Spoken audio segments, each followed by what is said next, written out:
Aimé de Dieu, shalom, ces paroles inspirées. Aujourd'hui, nous avons un sujet intitulé « L'Éternel, ton Dieu, est fidèle ».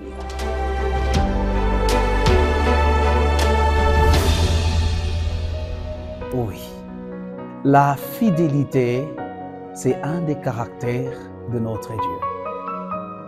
Quel que soit le moment difficile que nous pouvons traverser dans la vie, notre Dieu reste fidèle et sa fidélité est démontrable. Consultons le page sacrée de la Bible pour lire la sagesse de Dieu.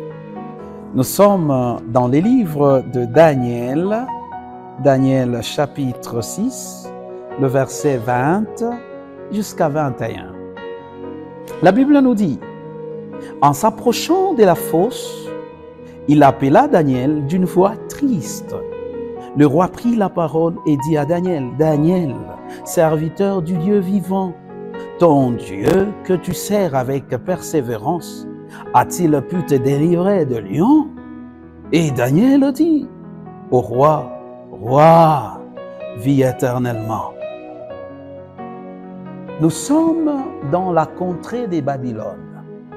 Après que Daniel et les trois autres Hébreux furent pris en déportation, c'était une période de frustration par rapport au peuple d'Israël. Ils sont en Babylone, mais Dieu va montrer sa fidélité de la manière dont ces jeunes Hébreux se sont montrés vis-à-vis au roi ainsi qu'à tout leur environnement. La Bible nous dit que lorsque Dieu va faire sa volonté sur la vie de Daniel, Daniel sera élevé au rang de gouverneur avec le satrape qui était dans sa ceinture, avec des hommes sages qui conseillaient le roi.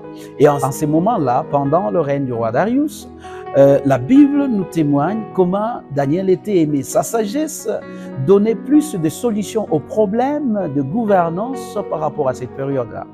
C'est vrai, Dieu donne à tout son peuple, tout celui qui a l'esprit de Dieu a la sagesse. Et cette sagesse, partout où vous êtes, va être élue, va être mise en exergue et beaucoup de gens vont aimer. C'était le cas. Mais à cause de la haine qui est toujours dans la vie des hommes méchants, à chaque fois qu'il y a l'élévation d'un homme de Dieu, à chaque fois qu'il y a l'élévation d'un enfant de Dieu, il y a toujours de ceux-là qui contestent cela. Ils veulent qu'ils prennent cette place-là, alors que c'est la destinée de filles et fils du royaume de Dieu. Alors qu'est-ce qui va arriver?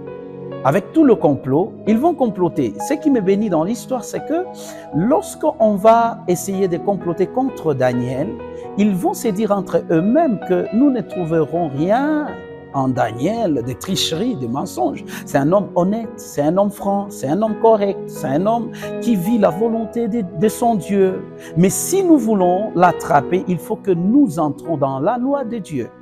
Et c'est à ce niveau-là que le Seigneur nous interpelle.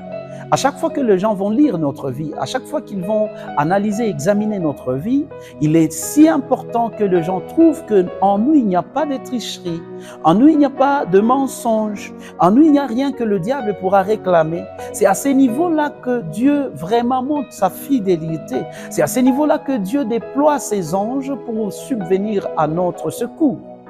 Et c'est arrivé que le roi ne savait rien faire, malgré qu'il aimait beaucoup Daniel. Alors, selon le décret, c'était impossible de sauver Daniel de ces gouffres-là. Daniel était jeté dans la fosse aux lions.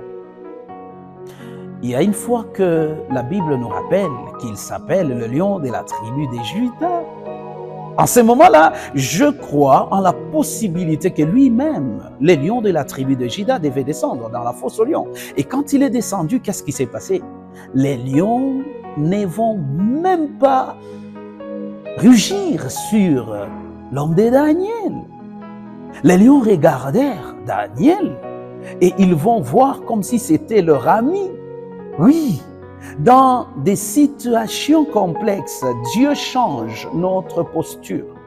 Il y a deux fois, lorsque le démon veut nous attaquer et nous étrangler, le Seigneur nous donne la posture du lion de la tribu de Juda. Il nous confie cette image-là.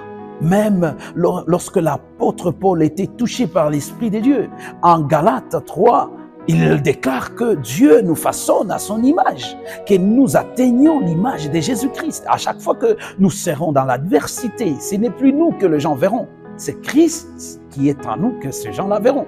Ah oui, ces lions-là ont vu Christ en Daniel et ils ont vu le Créateur en Daniel. Est-ce les lions peuvent rugir devant son Créateur? Jamais. Jésus-Christ était descendu lui-même dans cet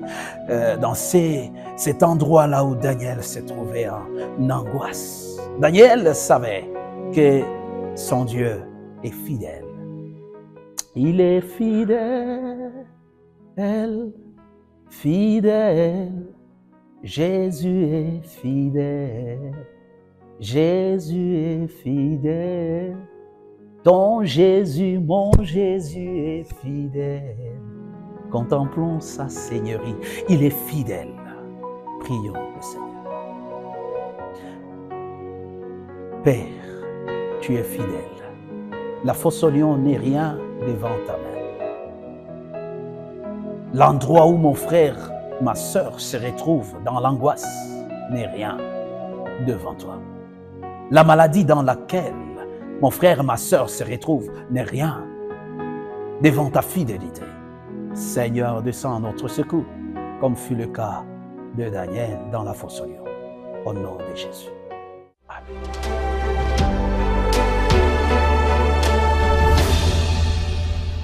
Aimés de Dieu, je crois que vous avez aimé cet enseignement et je vous invite à passer par un exercice. Likez la vidéo, veuillez la partager avec les autres et surtout, veuillez vous abonner à notre chaîne YouTube Advent Media. Que Dieu vous bénisse.